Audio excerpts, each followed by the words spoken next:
today's video, I'll show you how to back up your emails from Zoho Mail so you can keep a secure local copy or export specific folders. Start by logging into your Zoho Mail account. Once inside, click the settings icon gear in the top right corner. Then go to Mail Settings and select Import/Export. Switch to the Export tab to get started. Choose the account or email address you want to export from. Then select the folder you want to back up, inbox, sent or any other folder. Keep in mind that Zoho exports one folder at a time.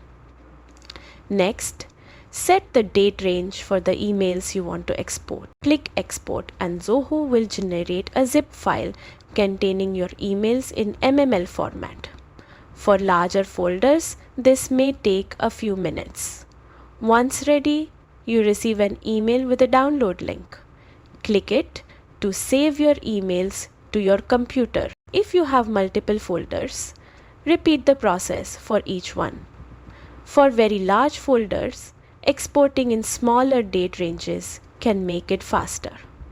And that's it. Your emails are now safely backed up, giving you peace of mind and easy access to your data whenever needed.